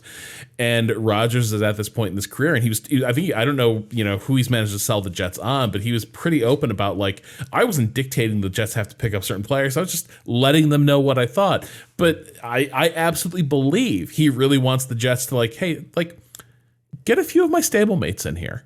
I really feel better with seeing some of my guys down the line of lockers. Well, I think a lot of those players, I think you saw this as when Brady left, right? Where for a certain age of player, a veteran that is proven, they saw Brady, essentially become a pseudo GM, right? Like LeBron, famous, maybe not famous, infamously, because I think LeBron, the GM, has not been all that successful.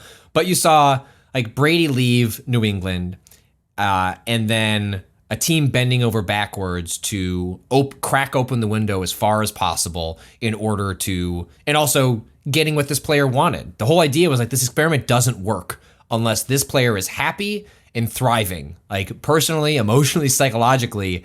And the Packers just never seemed interested in doing that for Rodgers. And that seems to have been a significant, it's part of what Russell Wilson, like departing the Seahawks and betting on himself in Denver and like failing spectacularly. But I think you have seen these players who reach a certain point in their career and want to follow the Brady model of, I want to go to a team and have a team completely surrounded around me for 2 to 3 years, and I may leave that team like devastated at the end, but in theory they get a championship out of it, and that can be what the fan base takes as satisfying. And I think Rodgers like wants that. He managed to kind of do that to 2 teams. I mean, that final contract he signed with Green Bay like really messes with their cap for at least the next year or two. And then the Jets the Jets end up eating. Yeah.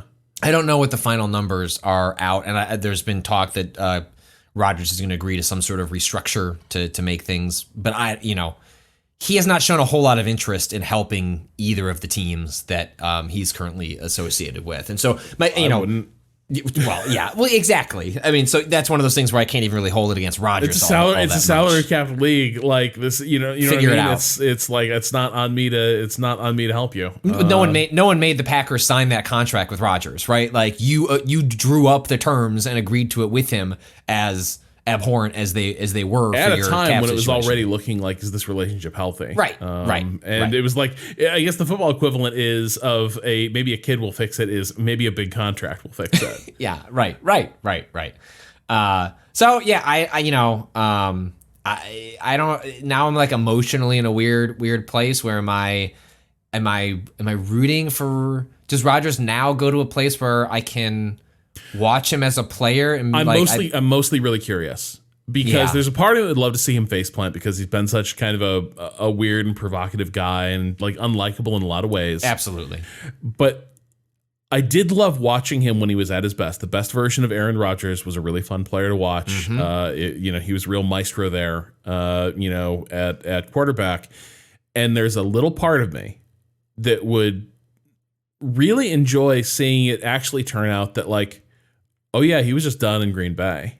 But like, I don't know, maybe a bit of the, that chip on his shoulder and the spite stuff actually does produce a last like flare of the dying star in New York. It would be pretty funny if Aaron Rodgers just had like one last career season, taking the Jets to the promised land. I mean, he's 1 year away from back-to-back MVPs, and obviously, I think LaFleur is a good coach, like had a really good scheme for the age of the player that was like complimentary when Rodgers would play ball with it. But he's not like, he looked like he had lost a step last year, but it's not as like sometimes his arm looks kind of gone. That's the real concern. But I don't think it's not like it's not a noodle yet, right? Like it's not. No, it's not Russell Wilson like struggling to get it 10 yards downfield with any sort of velocity. It's more like the thing that made, to use a video game metaphor, Rodgers at his best was the op in Counter-Strike, right? The like laser beam weapon, one shot kill, lethal at every range, no fall off. When he threw those deep passes, that was what it was like, is, that ball is going to cover, 30 yards in the air and it's going to land on a guy's hands and it's going to be perfect. And now even his better throws sometimes, just the error bar around them is larger, right? That like the receiver now needs to have a larger catch radius to make this work and probably can't take it in stride the way he used to. And so there's a lot of things that used to let Rodgers stretch a defense to the breaking point that he's now much less capable of. Yeah, my ideal scenario, which is this is not how life has worked out for me as a Bears fan so far, is obviously Rodgers face planting in New York and just spiraling out spectacularly. Although that just seems so mean to Jets fans. I don't think Jets fans have earned that. Like, I kind of want them to be a little happy. Like, they have been on the QB carousel in a way that we have also been. Like, it's been a long time since they've had 2 back-to-back first-round busts. But, like, taking that out, like, watching Rodgers faceplant and then the Packers, like, having Jordan Love be just a complete mess this year. Like, I don't think it's gonna be a mess, but like nothing more than like 6-7 wins. Like, that would bring me happiness. Like, I want to watch the Packers be what the Patriots have turned into. Like, I think the infrastructure there is too strong for a full-on like 3-win season, and the team that is currently there, the players they have, isn't going to really allow that. And LaFleur is smart enough to prevent it from happening. But you could also join the rest of us in mediocrity. Like, go look at the Patriots. Like, they're not an awful team post Brady, but they're not fun or interesting, and they're not going anywhere. And it's like, cool, you made it to the wild card round just to lose. Like, welcome.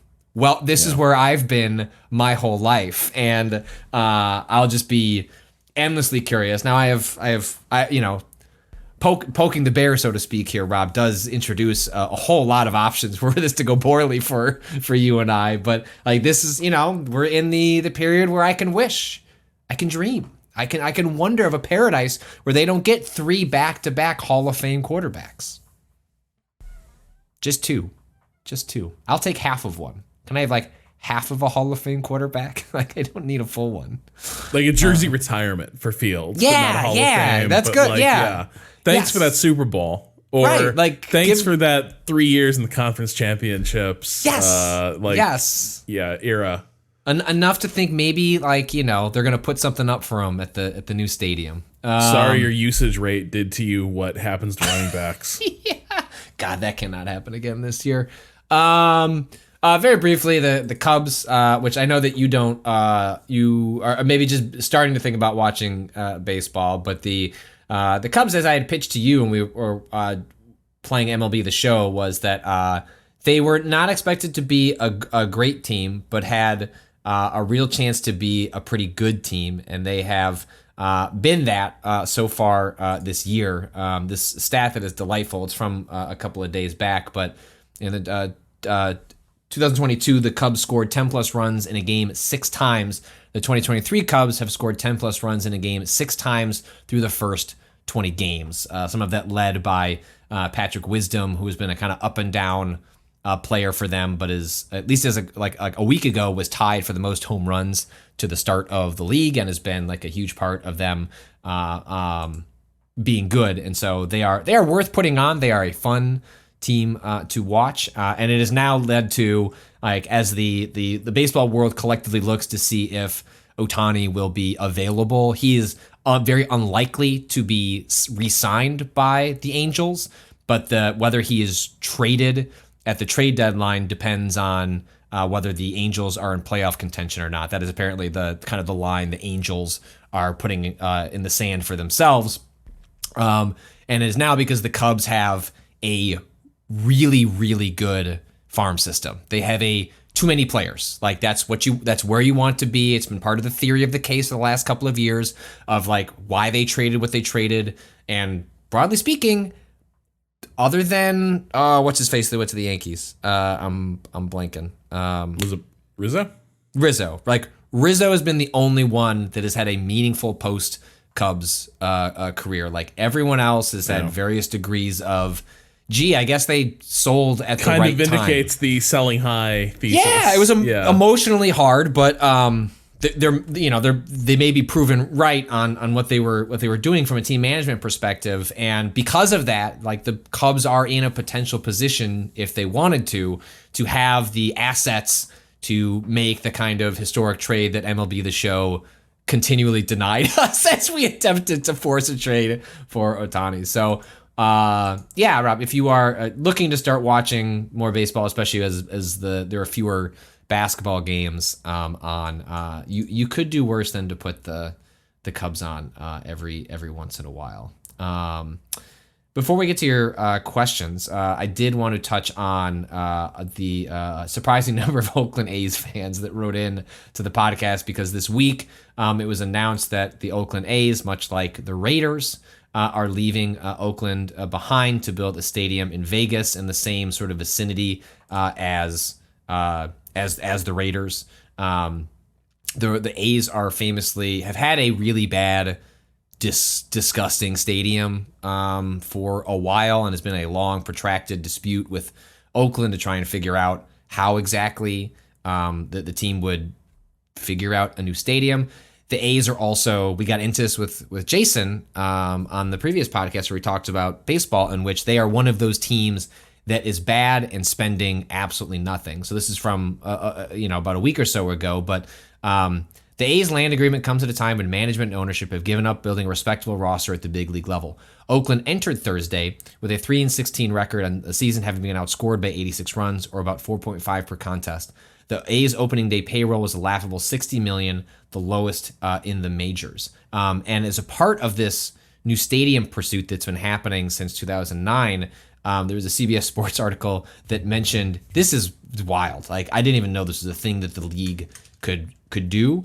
But they wrote, at one point, it appeared that the A's had made progress toward a ballpark in Oakland located at the Howard Terminal site. Obviously, that deal never came into fruition. MLB had set a January 2024 deadline for a stadium deal. In the past, the A's had been weaned off revenue sharing as a means of forcing the issue. Like, the notion of them leveraging TV rights and like revenue sharing to get them to have a stadium that the league is not embarrassed by is just not something I have heard of before. No, I did not know that could happen either. But it was about the stadium and not the fact the team wasn't like fielding. No, crucially, it is not about the product on the field, although the two may be intertwined in theory. Yeah, because like that is a like that would just be infuriating. That like they're sitting there being like, "Hey, give us the share of the league that people like the money the league is making from teams they're actually competing," and they're just like, squatting effectively. Yes, and I am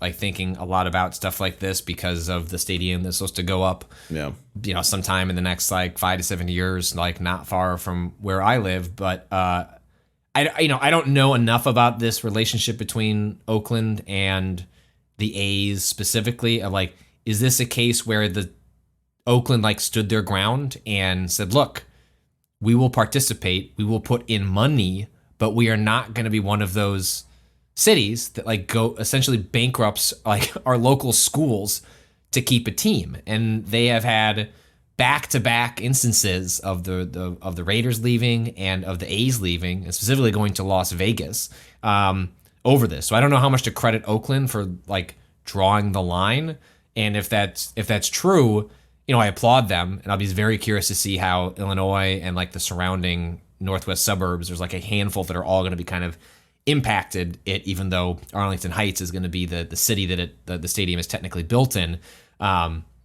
Or is it just that like Oakland's like, city hall infrastructure was just not able to, I don't know. But I guess at the end of the day, like I applaud it from a philosophical standpoint, because I don't think states and cities should be bending over backwards for these stadiums.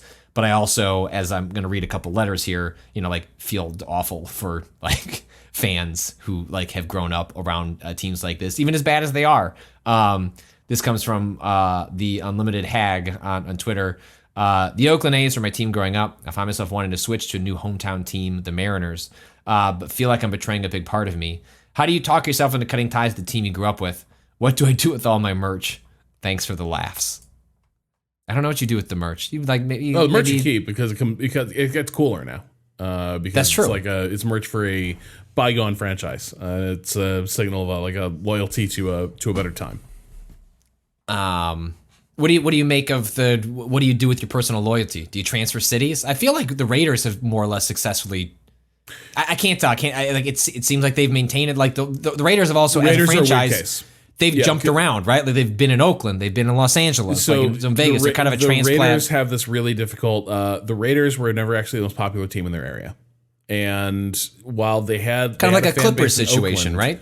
Yeah, the Niners were the team of Northern California, and the Raiders actually had a bigger fan base in LA, and like that has always been the case, and so they've always had a bit more of a like Raider Nation has not really been located in one city. It's actually a nation. Yeah, it is. So I think the Raiders an odd case, and sort of made sense that they would like go out to Las Vegas, a city of transplants, and a place that a lot of people who were Raiders loyalists would like feel excited to travel to and watch the Raiders. That's a good point. That made a lot of sense. The A's are a different thing. The A's are deeply entwined with Oakland and the East Bay, but they've also disgraced themselves, and they have like pretty publicly burned the franchise down and left the fans feeling not just like, I think in addition to the team pulling up stakes and leaving, the team stopped caring if anybody showed up, and actively was kind of trying to indicate like, look, this town won't support us. I think it's a different dynamic where this is a very messy divorce, because the A's tried to hold a gun, like tried to like wheedle a stadium out of the city, couldn't, and then at the same time they just stopped paying for a good ball team. And I mean, this, we have this other letter that was written in by someone anonymous. Says, are you aware of how horrible the A's owner John Fisher is? Have you looked into how he refused to pay minor leaguers their food money during COVID? Have you learned about how they sold off all their young talent last year and then doubled season ticket prices and then blamed the fans for not showing up? Have you read into the A's negotiating strategy with the city of Oakland, which is borrowed from the Musk school of I'll just say whatever the fuck I want and hope I can bully people into it?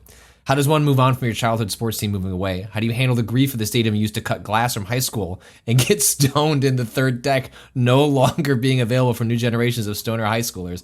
How do you find sports love again? Like, this does, I think you are right to point out, this feels like a uniquely cruel situation. Like, the Raiders, that is we've talked about this before, like a cash poor rich person owns the Raiders, right? Like, they are rich in that they own the Raiders, but they are a team that is often limited because the asset they have is the Raiders. And it really feels like, although it was, maybe upsetting for, residents of Oakland to watch the team go, I've been to that stadium.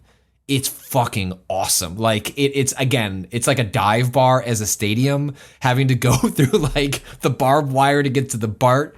It's a like top 10 experience I have had at like a sports. It's one of the rare times where I got to see the Bears win. Usually I see the Bears lose when I go, and I got to see them beat the Raiders. It was sick, and I'm so glad that I got to experience that stadium once. But I feel like, yes, these situations have had back to back, but there seems to be something particularly cruel and mean about how the A's have ground their fan base into dust and then now are just also leaving. Yeah, it's really salty there. This is I didn't know about some of this. Screwing the minor leaguers over during COVID. It's horrible. But I think here's the thing, that the sadness in this email touches on a sadness I have, which is that not to be like like needlessly evoke marks, but this idea of becoming increasingly like alienated from like capitalist institutions, right? That like teams now are increasingly just corporations that move to where the incentives are good and they sell media deals, but the notion that they are actually like meaningfully tied to communities is becoming more and more, notional. And part of it is I'm going to miss things like, I don't think Niners games have felt the same way at all since they stopped playing in San Francisco. I agree. It's just like it's a different vibe. Like, we're just not going to see more stadiums like Candlestick, where like the game is in the heart of the city. Like, increasingly everything is like you drive out to a suburban or exurban location to go see the team. It's got its little like mini mall food court vibe, which is outlying I've seen the pitches. That's like what the Bears want to do out here, and that might be a better viewing experience. That might be a better stadium by some measures, but like, it's not going to feel the same at all as like when you were in the nosebleeds of Soldier Field and you're looking around the Chicago skyline as like the wind comes shrieking in off the lake. It's just a different thing. Have you ever gone to a Giants game? No. Like the way that stadium is like right. Sorry, baseball or football? Oh, baseball. Sorry. Yeah. Like that stadium. Like if you've ever, if you go look it up, like it's right on the water. Like and you. When you walk to there, you go through all these different neighborhoods in the city, and you clearly start picking up Giants fans like along the way. And, it's got like people in boats outside in like the harbor, like trying to catch balls that like make it out of the stadium. It's like, I cannot fathom that team and its aesthetic and how it fits into not just like the team, like as a culture of the city, but like the architecture of that building in the city, like is intertwined with my memories of San Francisco, even though I do not give a shit about the Giants as a franchise. And I think stuff like that speaks to exactly what you're talking about, that is increasingly dropped off, where it's like, yeah, you got your Kyle Shanahan, and like the 49ers are always going to be like a force when you watch it on TV. But in terms of like its presence in like the community, like it just doesn't exist anymore. No, stadium doesn't feel like anything.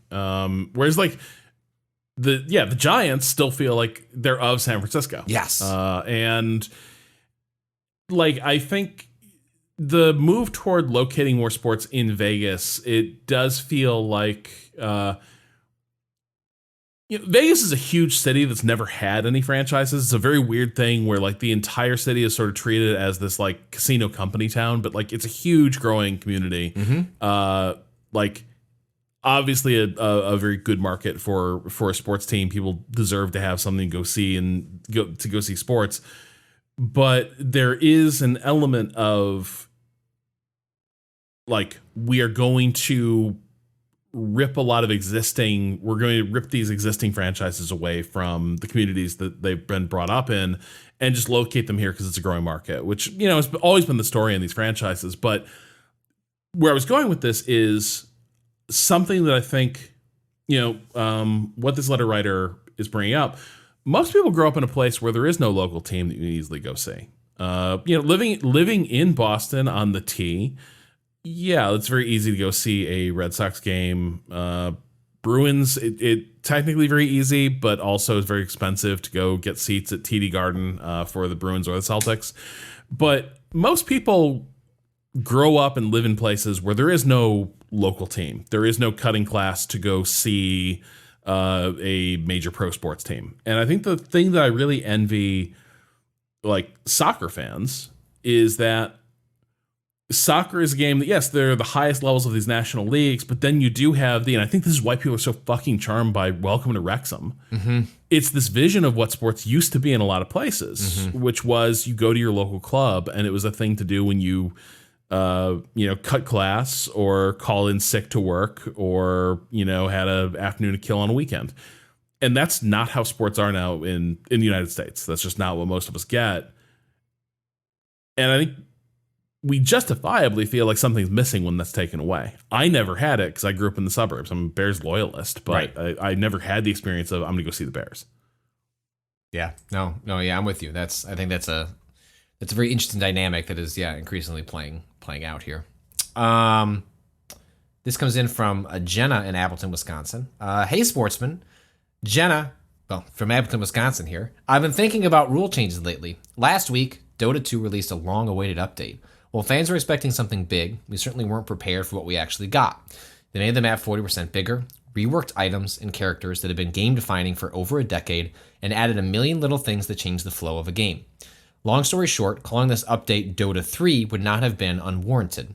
The fun twist here is that this update released in the middle of a large tournament, 36 hours before the final stages. I want to point out to the audience, Rob is currently shaking their head in abject horror. The game that teams had been playing for weeks in the group stages had changed entirely. It was wild and exciting watching players at the highest level essentially learning in real time, and was some of the most fun I've ever had watching sports, electronic or otherwise. Meanwhile, the MLB has implemented its new pitch clock rule. Shaking up the pace of play and watching the teams adjust has been fascinating. On that note, what are some of your favorite or least favorite rule changes across sports? Thanks. Fuck capitalism. Go Pack Go. Well, hopefully you feel better about your Jenna. Write in. Let us know how you feel about your pack now. But before we get into if you have any favorite or not, Jenna favorite can always changes, go to an LU Vikings game, and they put on a show too. This Dota, like when I read this, I was just like, seems ill-advised.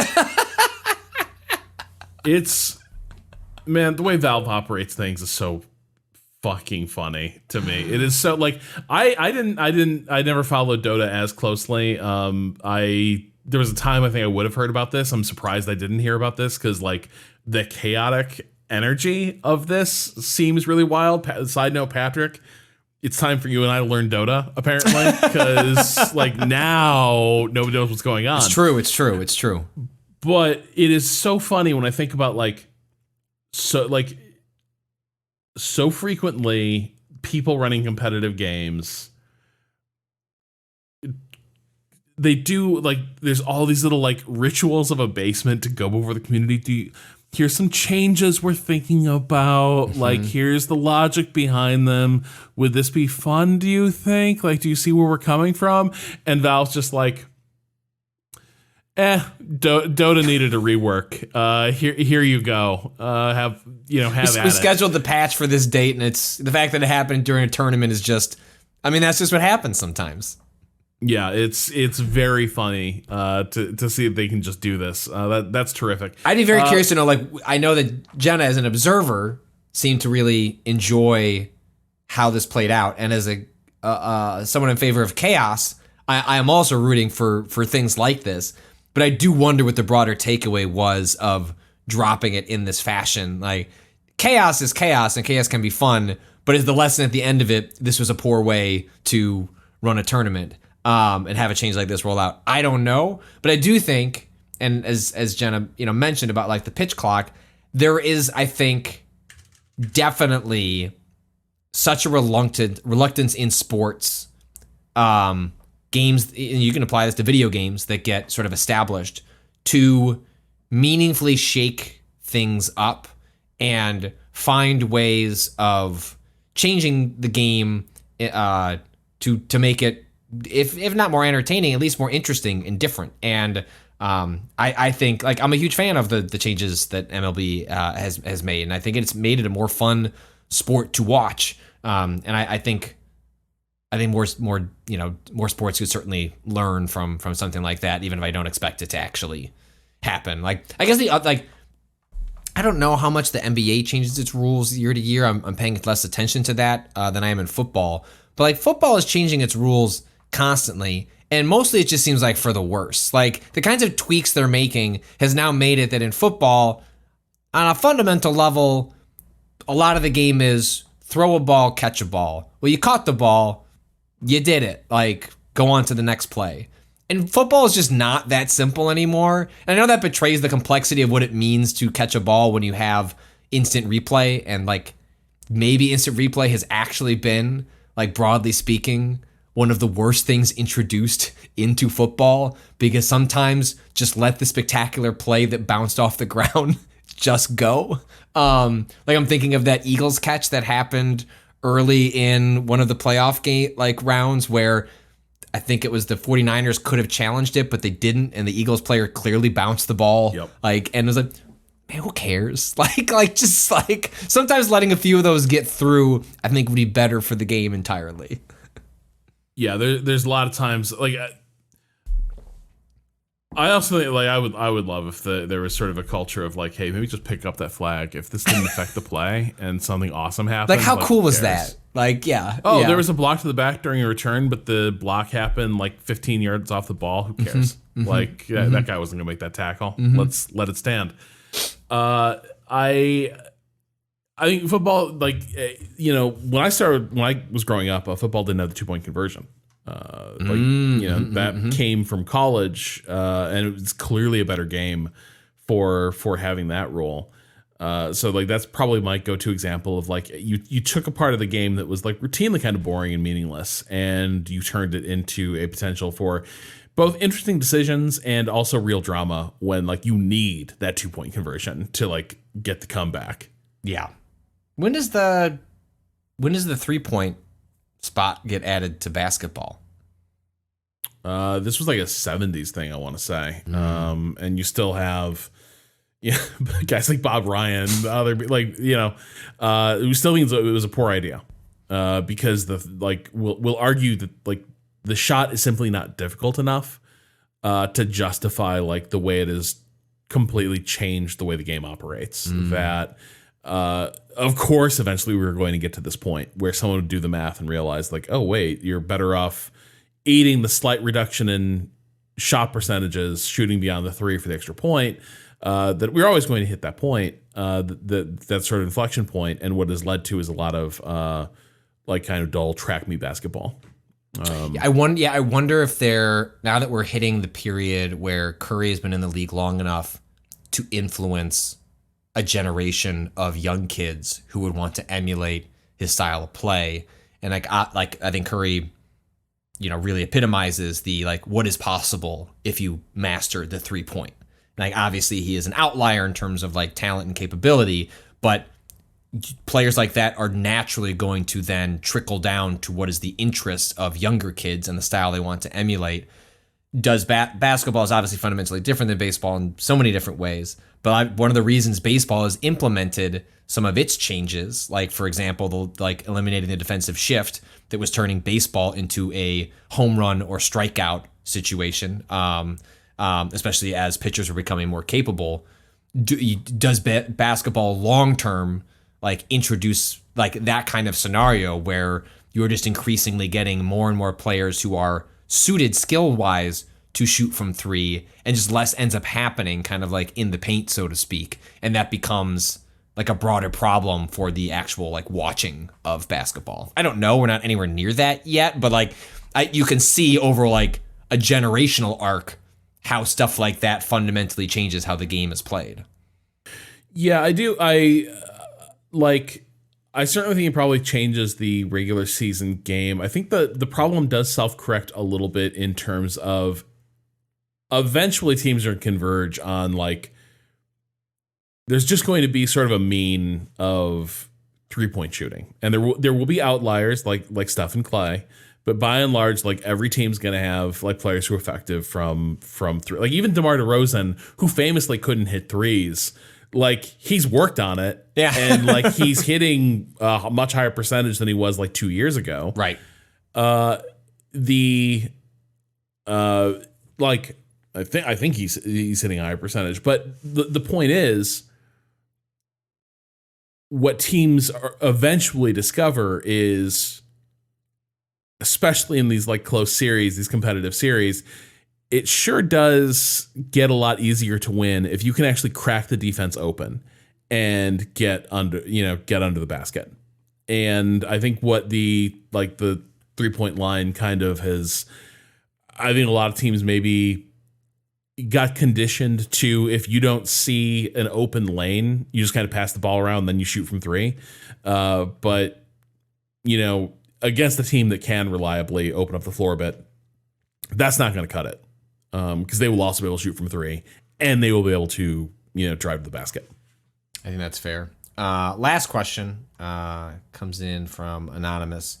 After more than a decade, the Cincinnati Bengals have changed their official chili sponsor from Gold Star to Skyline. What are your opinions on Cincinnati Chilli? I know that Skyline is famous. That's fame, but like for a good reason? I don't know. I'm asking if you have any insight on the Skyline. Skyline chili. Is like synonymous with Cincinnati Chili, but I'll be honest, like I don't have strong opinions because I forgot that it was Cincinnati Chili and not Cleveland Chili. I forgot which of the two.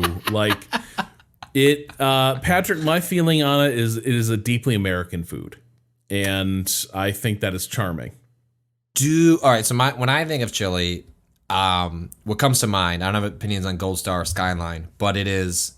Maybe we've talked about this on Waypoint Radio. I can't tell if this is like, sometimes what you talk about off-air and on-air mixes, and I can't remember what actually makes it into the podcast. But chili is a food that I do not associate with eating outside the confines of a house where it has been made. Like, it is a food that my mom makes, my wife makes. I eat at a neighbor's house. It is rarely the case that I go to a restaurant, and maybe it comes as a side. That is the most where it'll happen. But I do not think in my life I've ever gone to a restaurant and looked at a menu and went, time to have the chili. It is just This is true, Patrick, and I do appreciate this perspective, but I think I need to interrupt. Okay. Because are you not familiar with what Cincinnati Chili is? Hit me. You have to. I'm sorry. You're gonna have to. I'm gonna have to Google. I have to give you this wiki. I have to give you this wiki. I'm not opposed to it. This is just historically I've thought of. Like, I think you might be opposed to it. Good Lord. Why don't you just how much tee off? Start reading from the top. Why don't you just start reading from the top? Cincinnati chili is a Mediterranean spiced meat sauce used as a topping for spaghetti or hot dogs. Both dishes were developed by immigrant restaurateurs in the 1920s. In 2013, Smithsonian named one local chili parlor one of the 20 most iconic food destinations in America.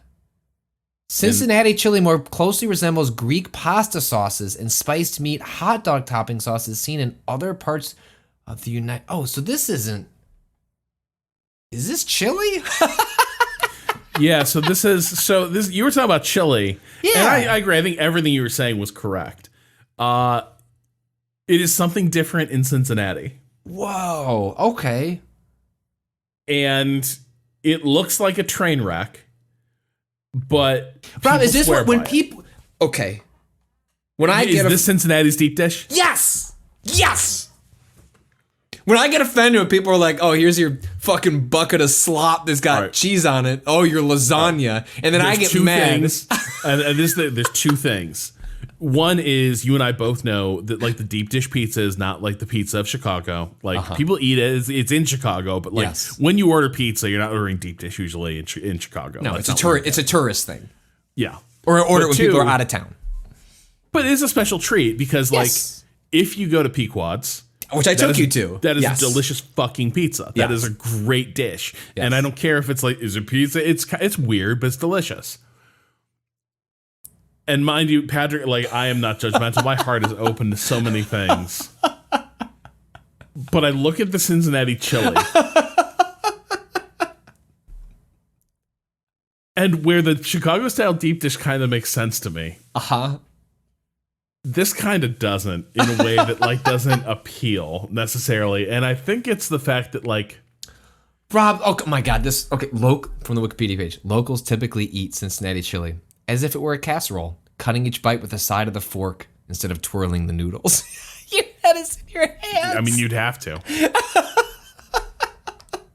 Like, yeah, this is, Anthony Bourdain called it, and I don't know if this is a compliment or not, the story of America on your plate. That's beautiful. So Bourdain's entire Cincinnati episode is a winner. I believe that is also the same episode where he goes to an old Twinkies factory. Wow. And they find that the Twinkies filling is still filled in the pipes. And it's like shelf stable. So you can just like stick your finger in a busted old pipe in the Twinkies factory and like there's Twinkies filling. It's still good. But yes, I would agree that this is again, deeply American. This is pasta, whatever meat we got lying around, hot dogs. Okay. So I know this is revealing something about me, though, as I continue down this Wikipedia page, which says similar dishes. And now they're listing one of my favorite dishes, which is the chili mac. Pasta. Like mixing up chili and like pasta is, and not spaghetti noodles. It's usually actually like, instead of making mac and cheese, we're taking leftover chili from chili that's been made before, putting that in with noodles, and I adore that. And so I'm starting to wonder, Rob, I don't know if I need to open my heart. Maybe my heart just wasn't aware of the Cincinnati chili. Honestly, Patrick, you and I don't get to hang out enough.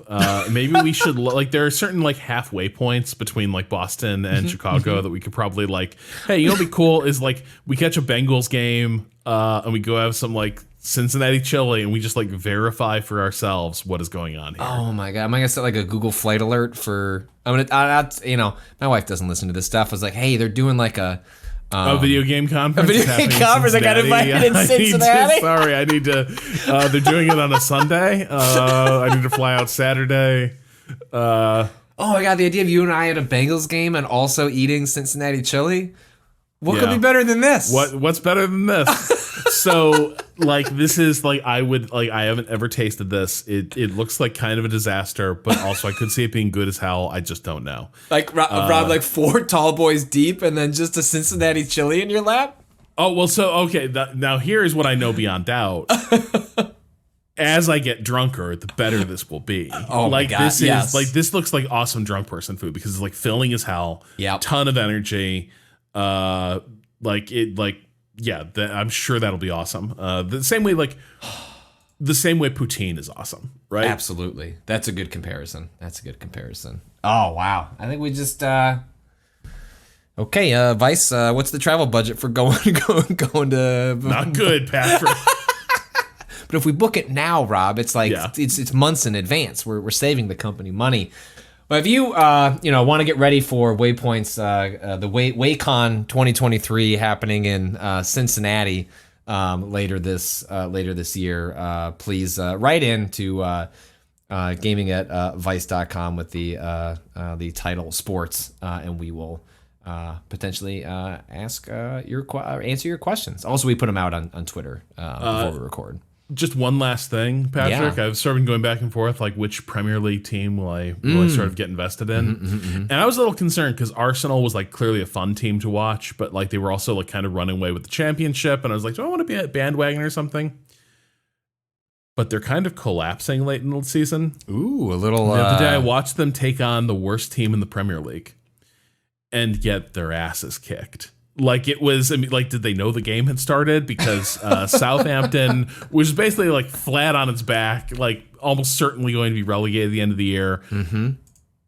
Like scored a goal basically 5 seconds into the game, and Arsenal tried to claw back, but they didn't get like completely destroyed, but they still lost against the team that they should have comfortably annihilated.